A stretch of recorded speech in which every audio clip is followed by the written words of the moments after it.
Hey guys, Assalamu alaikum. I hope you all are doing great out there. So जनाब, here I am again with another product review. So mostly मैं आपके साथ skin care products के reviews share करती हूँ, but आज का हमारा प्रोडक्ट थोड़ा सा डिफरेंट है. So we girls know कि अच्छे स्किन केयर प्रोडक्ट्स को फाइंड आउट करना कितना डिफिकल्ट काम होता है, but in my personal opinion अच्छे वैक्स प्रोडक्ट्स को फाइंड करना इज 10 times मोर डिफिकल्ट. सो आज हम बात करेंगे इस बीन्स वैक्स की, जो कि थ्रू आउट द इंटरनेट बहुत वायरल है. सो इस वैक्स को आप बिना किसी स्ट्रिप्स के यूज़ कर सकते हैं और इसे मेल्ट करने के लिए आप वैक्स हीटर का यूज़ कर सकते हैं. और अगर वैक्स हीटर अवेलेबल नहीं है तो इस प्रोसीजर के लिए आप अवन या स्टोव का यूज़ भी कर सकते हैं. सो अब बात कर लेते हैं इस प्रोडक्ट के कुछ क्लेम्स के बारे में. एंड ये प्रोडक्ट क्लेम करता है कि ये एक पेनलेस वैक्स है. सो ये बीन्स वैक्स बहुत सारे कलर्स और फ्लेवर्स में अवेलेबल है एंड इसे मेल्ट करना और यूज़ करना बहुत ईजी टास्क है. शुगर वैक्सिंग के दौरान जो मैस क्रिएट होता है वो मैस इस वैक्स को यूज़ करने के दौरान नहीं होता. सो मुझे इस वैक्स की बहुत सारे पॉजिटिव रिव्यूज़ और बहुत सारी तारीफ़ें सुनने को मिली थी. That's why I choose to try this one. So I have tried and tested 5 to 6 times this product and अब मैं शेयर करूँगी आपके साथ अपना पर्सनल एक्सपीरियंस. सो सबसे पहले बात कर लेते हैं इसके फर्स्ट क्लेम के बारे में कि ये एक पेनलेस वैक्स है. बट अपनी पर्सनल एक्सपीरियंस के बेस पर मैं ये क्लेम कर सकती हूँ कि ये एक बहुत बड़ा स्कैम है. अगर किसी भी वैक्स को पेनलेस कहकर प्रमोट किया जाता है तो मेरे ओपिनियन में ये एक बहुत बड़ी स्कैम मार्केटिंग स्ट्रेटजी कहलाती है. बहुत सारे वैक्स प्रोडक्ट्स यूज़ करने के बाद I am sharing my personal experience कि कोई भी वैक्स पेनलेस नहीं होती. And same is the case with this wax. ये एक बिल्कुल भी पेनलेस वैक्स नहीं है, ये बहुत पेनफुल वैक्स है. So the claim is nothing but a scam. सो अगर बात की जाए इस प्रोडक्ट के कौन के बारे में तो ये आपके थिन बालों को रिमूव नहीं करेगा, विच मीन्स कि अगर आपके फेशियल हेयर और आपके आर्म्स के हेयर काफ़ी थिन है तो ये उन्हें रिमूव नहीं करेगा. सो अब बात करते हैं इस प्रोडक्ट के कुछ प्रोज के बारे में. सो इसका पहला प्रो ये है कि आपको इसके साथ कॉटन स्ट्रिप्स की ज़रूरत नहीं पड़ती.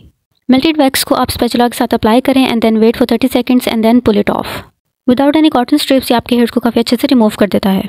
और इसका सेकंड प्रो ये है कि थिक हेयर ग्रोथ पे ये काफ़ी अच्छे से काम करता है. सो अगर बात की जाए इसके थर्ड प्रो के बारे में तो people with sensitive skin can use this product without any doubt. So अगर आपकी स्किन सेंसिटिव है तो after waxing you can experience burning sensation, irritated skin and red bumps on your skin. And after all that sensitive skin को calm down and soothe करना is not an easy task. And I have sensitive skin type, so मुझे इस product को use करने के बाद ऐसा कोई भी एक्सपीरियंस नहीं करना पड़ा. हेयर रिमूवल के लिए बहुत सारे प्रोसीजर्स को फॉलो किया जाता है, बट उन सब मेथड्स में से हमेशा वैक्सिंग को ही प्रेफर किया जाता है. और इसका रीज़न ये है कि वैक्सिंग हमारी हेयर ग्रोथ को 40 to 50% तक स्लो डाउन कर सकता है. बट कीप इन माइंड कि लेज़र के अलावा कोई भी प्रोडक्ट हमारी हेयर ग्रोथ को कम्प्लीटली ख़त्म नहीं कर सकता, क्योंकि हेयर ग्रोथ एक नेचुरल प्रोसेस है, इसीलिए इसे कम्प्लीटली ख़त्म करना इम्पॉसिबल है. सो अगर आप हेयर ग्रोथ को 40 to 50% तक स्लो डाउन करना चाहते हैं so you can choose waxing for your self. But just keep in mind कि वैक्सिंग एक बहुत पेनफुल प्रोसीजर है, चाहे आप घर में DIY शुगर वैक्स बनाएं या फिर आप किसी ब्रांड की वैक्स यूज़ करें. एंड नाउ डेज बहुत सारे ब्रांड्स क्लेम करते हैं कि उनकी वैक्स पेनलेस है. So you guys can mark my golden words, wax is not a painless procedure. So ये था मेरा पर्सनल एक्सपीरियंस इस प्रोडक्ट के साथ. Now let's talk about the recommendation. And before the recommendation let's sum it up the pros and cons one more time. So इस product के pros हैं कि बिना किसी स्ट्रिप्स के आप इसे यूज़ कर सकते हैं, थिक हेयर्स को काफ़ी इजीली रिमूव कर देता है एंड सेंसिटिव स्किन को इरिटेट नहीं करता, एंड शुगर वैक्स की तरह मैस भी क्रिएट नहीं करता. और इसके कॉन्स है कि काफ़ी पेनफुल प्रोडक्ट है, थिन फेशियल हेयर्स को रिमूव नहीं करता और इसे बार बार रीहीट करना पड़ता है. अगर वैक्स हीटर अवेलेबल ना हो तो बार बार इसे अवन या स्टोव पर रीहीट करना काफ़ी टाइम कंज्यूमिंग प्रोसीजर है. सो अगर रिकमेंडेशन की बात की जाए तो मैंने इस प्रोडक्ट के प्रोज एंड कॉन्स और अपना पर्सनल एक्सपीरियंस आपके साथ शेयर किया है. सो इस प्रोडक्ट के cons and pros are equal. So अगर फिर भी आप इस प्रोडक्ट को ट्राई करना चाहते हैं so guys is completely up to you. So चलिए अब रेट करते हैं इस प्रोडक्ट को and I would rate this product 6 out of 10. So if I talk about my honest review, recommendation and experience with this product, I would never buy this again.